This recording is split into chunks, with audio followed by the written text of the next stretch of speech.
So we have just finished a unit where we talked about direct proof, contrapositive proof, and proof by contradiction. I wanted to zoom out a little bit and just talk about proof in general. So how is it used? One way that proof is used is you might be in a course and think to yourself, well, if I'm doing some exercises in, say, calculus, can I always do this algebraic manipulation? For example, is it true that x plus y squared is equal to x squared plus y squared? And of course, you should all know at this point that the answer is no. And you could, disprove that to yourself. You could just learn that the answer is no, or you could show yourself the answer is no and say, for example, well, how about 1 plus 3 squared, that's 4 squared, that's 16, versus 1 squared plus 3 squared is equal to 1 plus 9 is equal to 10. These are not equal, and therefore the answer is no. And you have just proved that to yourself. And so that might stick with you better than just being told that those things are not equal. Now that we have these other techniques, we might be able to prove that some things do work. In a different sense, proofs can also be used to find new mathematics that works or doesn't work, to make new definitions for useful ideas and prove things about them. So mathematics is an ever-changing field.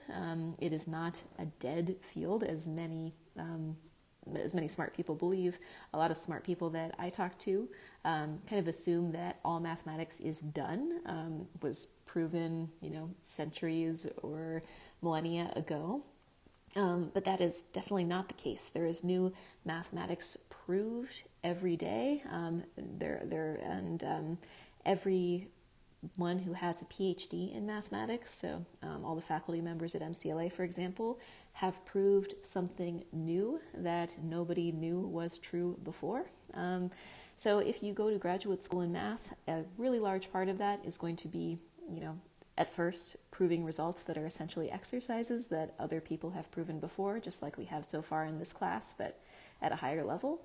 But then your dissertation would be to really study a topic deeply and create new results on that topic, and create new mathematical knowledge that did not exist previously. So I just wanted to mention, what is the point of thinking about proofs. One point is just to see why something is true from the bottom up, without just being, instead of just being told something, being able to prove it.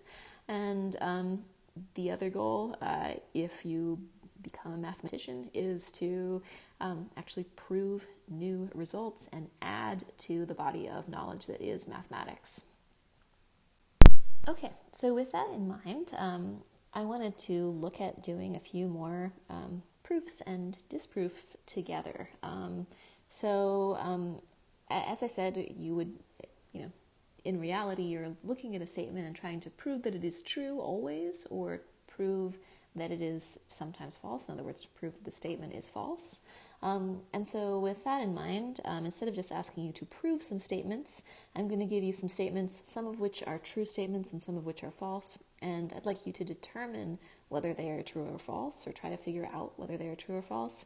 And if you think they're false, try to find a counterexample, as we did above.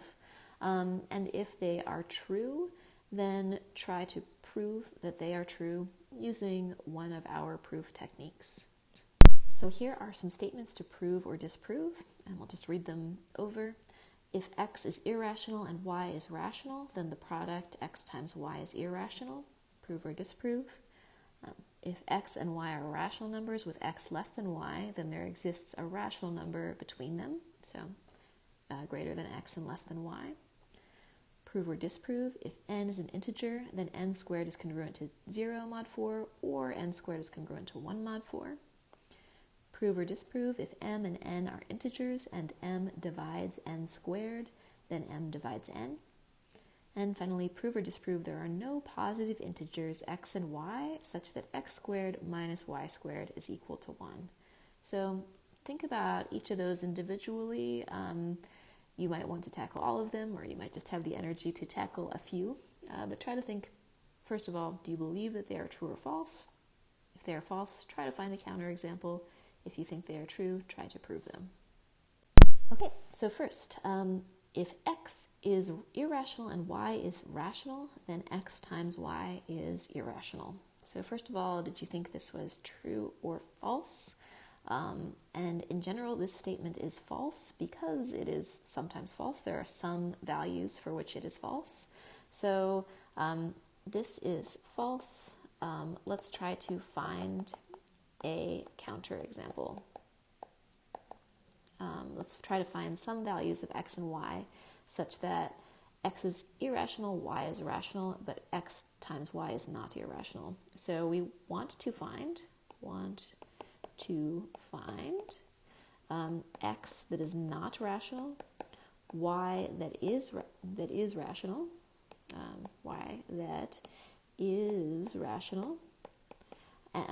such that x times y is also rational. So can you find such a value? Well, so far in this course, we proved that square root of p is irrational for any prime p.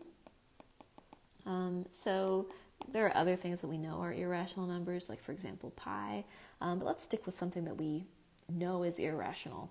So, square root of 2 we definitely proved was irrational. Now, can we think of some rational number y such that x times y is rational as well? Well, how about y equals 0?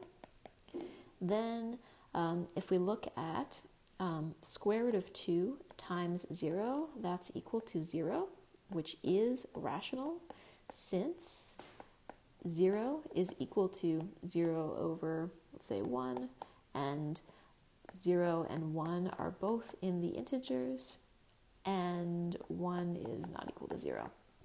So we have found an example of some irrational number and a rational number such that their product is rational. So this is false, and we have disproved it. Okay, prove or disprove. If x and y are rational numbers with x less than y, then there exists a rational number between them. So did you think this was true? Did you think this was false? This one is true. So if we have rational numbers x and y, let's consider x and y in the rational numbers. If they are in the rational numbers, then by definition, x is equal to m over n, and y is equal to, say, a over b, where m, n, a, and b are in the integers, and neither of the denominators is equal to 0. N is not equal to 0, b is not equal to 0. So, okay, then is there some rational number that's in between x and y? Well, one thing that's always between two values would be like the average of those two values. We could consider x plus y over 2. And so what is that equal to? That's equal to x over 2 plus y over 2. And that's equal to m over n over 2 plus a over b over 2, which is m over 2n plus a over 2b. And that would still meet the criteria that m, 2n, a, 2b are all in the integers. We still need to write this as a single integer divided by a single integer. So we could do a little bit of algebra to do that. So we could get a common denominator. And we could show that that is an integer divided by an integer with the denominator not equal to 0. So this is our scratch work up here. Let's actually write it up as a proof down here. So proof. So let x and y be in the rational numbers with x strictly less than y. Then, by definition, x is equal to m over n, y is equal to a over b, where m, n, a, and b are in the integers, and n and b are not equal to 0. Okay, now let's consider x plus y over 2, which is equal to m over n divided by 2 plus a over b, and this is all divided by 2. So that's equal to m over 2n plus a over 2b, and this would be equal to, now we could get a common denominator, m times b over 2nb plus an over 2nb, and so we've got mb plus an all divided by 2nb, where mb plus an is in the integers, since each of those individually was in the integers, and 2nb is in the integers, and 2nb is not equal to 0, since n and b are both not equal to 0. So x is less than x plus y over 2, which is less than y, and x plus y over 2 is in the rational numbers. So we've just shown that there is a rational number between any pair of distinct rational numbers. All right, what's next? We want to prove or disprove that if n is an integer, then n squared is congruent to 0 mod 4, or n squared is congruent to 1 mod 4. So if you're just beginning to start to think about, okay, is this true or false? Then, if you don't know ahead of time, you might start by thinking about some examples. Well, if n is an integer, then n is congruent to 0, 1, 2, or 3 mod 4. Those are the options. Remember that n mod 4 is the remainder when n is divided by 4. So n equals 0, let's think about an option or an example. If n is congruent to 0 mod 4, then, for example, n could be 8. And if we looked at 8 squared is 64. And yes, 4 divides 64, so in that case, n squared is congruent to 0 mod 4. What if we looked at n equals 5? If n is equal to 5, then n is congruent to 1 mod 4. So 5 squared is 25. And what is 25 mod 4? Well, 25 mod 4 is 1, because when we divide 25 by 4, we get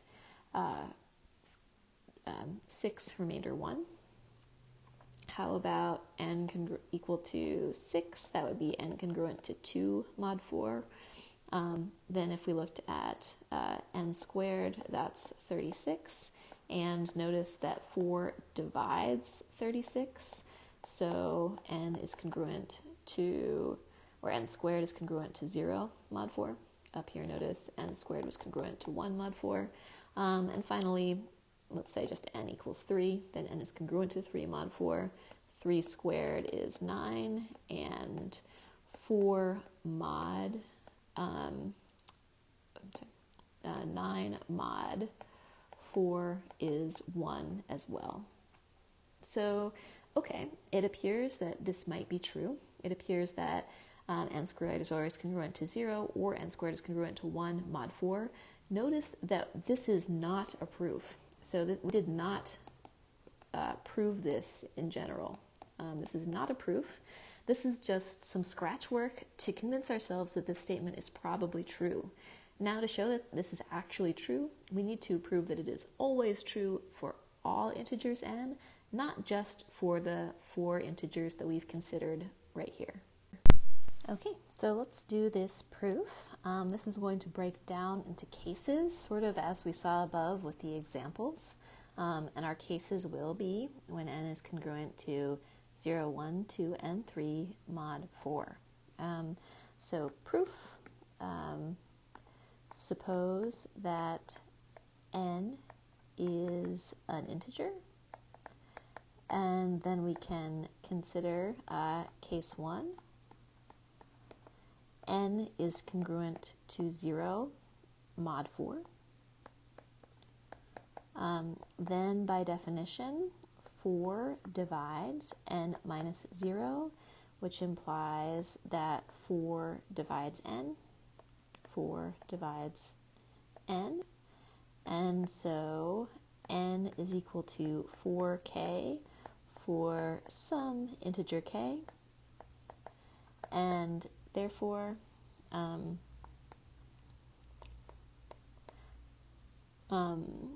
n squared is equal to 4k squared, which is 16k squared, which is equal to 4 times 4k squared, where 4k squared is an element of the integers.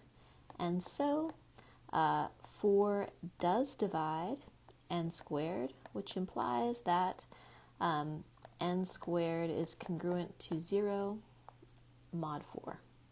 We could write it like that. Great. So that is case 1. Case 2, n is congruent to 1 mod 4. Then we can see that 4 divides n minus 1, which implies that n minus 1 is equal to 4k for some integer k.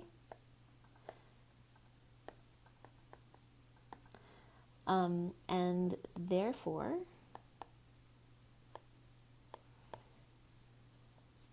n, if we got n by itself, n is equal to 4k plus 1, which implies that n squared is equal to 4k plus 1 squared.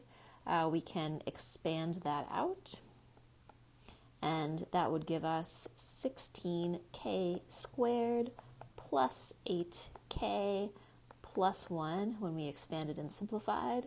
And we can see that that's equal to 4 times 4k squared plus 2k plus 1 on the end. And this tells us that n does divide.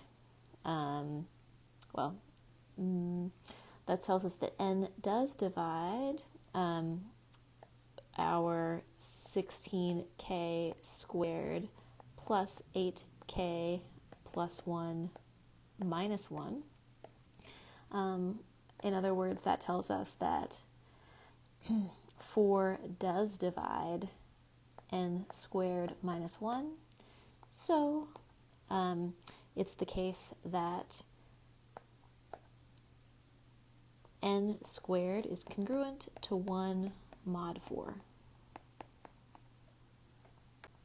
Case 3 and 4 are going to be similar. So case 3, n is congruent to 2 mod 4.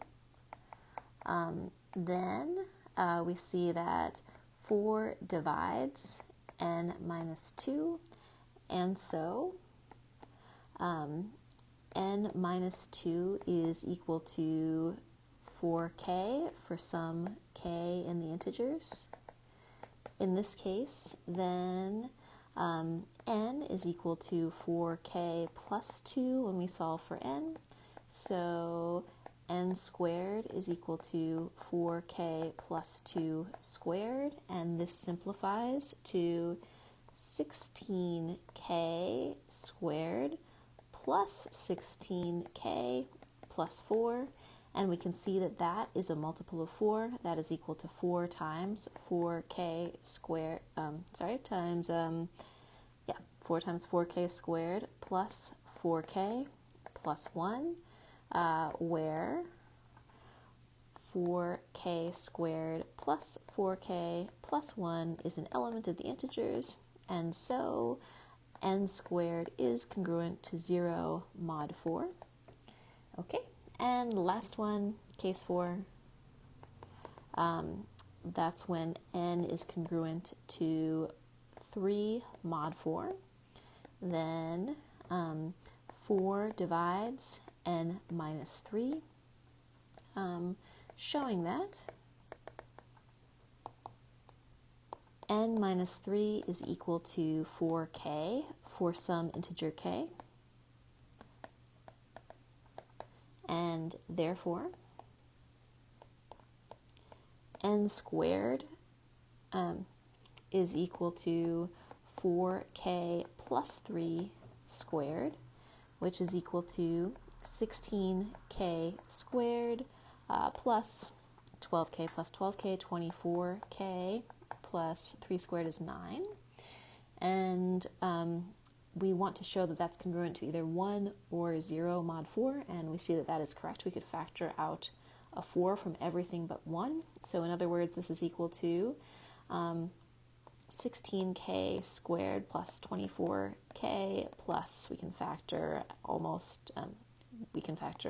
4 out of 8 plus 1, and that's equal to 4 times 4k squared plus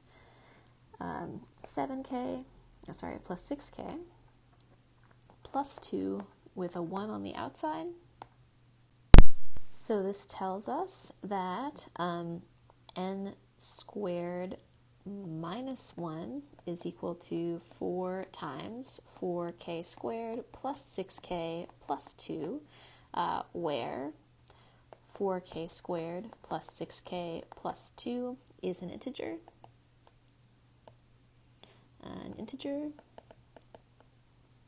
And therefore 4 does divide n squared minus 1, and so n squared is congruent to 1 mod 4. All right, so we've gone through all possible cases, all possible congruences of n mod 4. Any integer is congruent to 0, 1, 2, or 3 mod 4, so we've now shown for every integer. So therefore, any integer n is congruent to 0 or 1 mod 4. And we are done. Okay, let's consider the next one. If m and n are integers and m divides n squared, then m divides n. So first of all, did you think this one was true? This one is false in general. It is true if m is a prime. So false in general. This is true if m is prime, but not true in general. So let's think about an example. So can we find an example where m divides n squared, but m does not divide n? Let's see. So when would this end up being the case? That would be if there's some squared factor that's part of m. So for example, let's say that m is equal to 9. Then m does divide 36, which is a square. 4 times 9 is 36. But m does not divide 6. So we have an example where n is equal to 6, and we see that m does divide n squared, but m does not divide n. So we have disproved this, and we have shown the statement is false with a counterexample.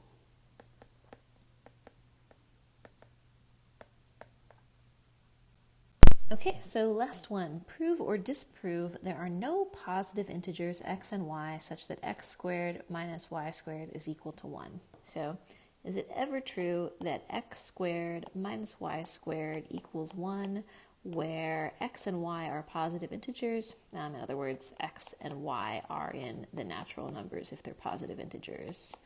So does that ever happen? Okay. Well, x squared minus y squared, one thing I see right away is that can be factored. That's x minus y times x plus y is equal to 1. We could notice as well that if x and y are in the natural numbers, that would tell us that x minus y is an integer and x plus y is also an integer. So does that ever occur? Or can this happen with this restriction? All right. So one thing I could notice is that if we have m times n equals 1, where m and n are in the integers, then I could write that as m is equal to 1 over n. And that means that, okay, if m and n are both integers, and so if some value is the reciprocal of an integer, that tells us that n has got to be plus or minus 1. That's the only integer where 1 over those integers are also integers. And if, in other words, if n is equal to 1, then m is also equal to 1. And if we have that n is equal to negative 1, then m is equal to negative 1. So those are basically the only possibilities. So this is all just scratch work, trying to figure out whether this general statement is true or false. But let's keep going with this. So we see that x minus y has to be an integer, and x plus y has to be an integer as well. And we see that either m and n are both 1, or m and n, or so we see that either x minus y is equal to 1 and x plus y is equal to 1, or x minus y is equal to negative 1 and x plus y is also equal to negative 1. Could that be true for any positive integers? Well, we see that x minus y equals 1 would imply that x is equal to y plus 1, and further we have that and x plus y equals 1 would give us that by substitution x plus, or x is now y plus 1, y plus 1 plus y is equal to 1, and that tells us that 2y equals 0, or in other words, y is equal to 0. So no, that does not work for us. It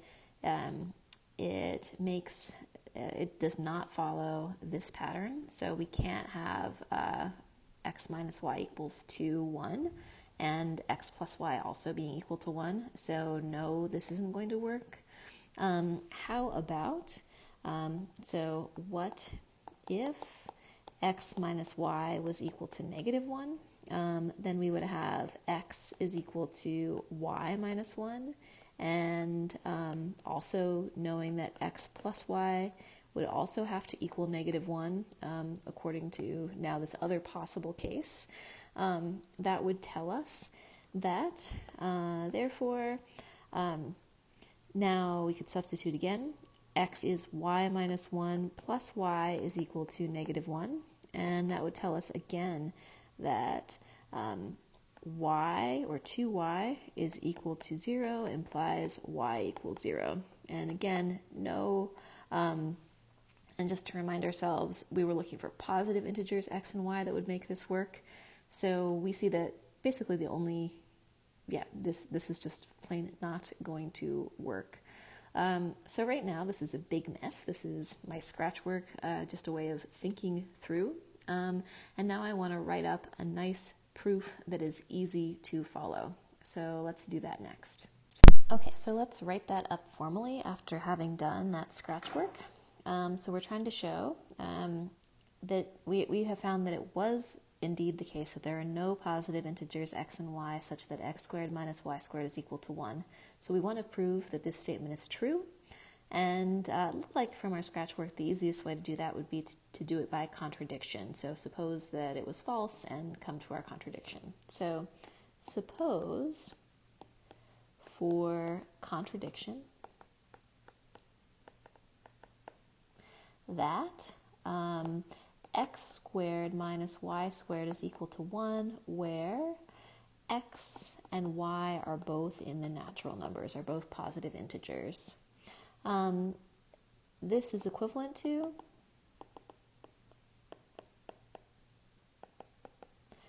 x minus y times x plus y is equal to 1. And observe that since x and y are both natural numbers, or both just integers in general, x minus y is an element of the integers, and x plus y is an element of the integers. So let's name each of those. Let's let x minus y be called m for short, be an element of the integers, and x plus y be called n, an element of the integers. And we see, so we have that using substitution for those variables. X minus y, that's m, times x plus y, that's n, is equal to 1, where m and n are in the integers. So m is equal to 1 over n.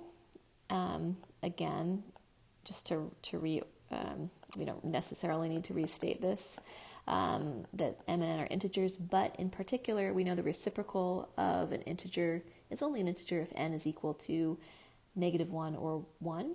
So n equals 1 and m would then also be equal to 1, or n is equal to -1, and in that case, m would also be equal to -1, 1 over -1.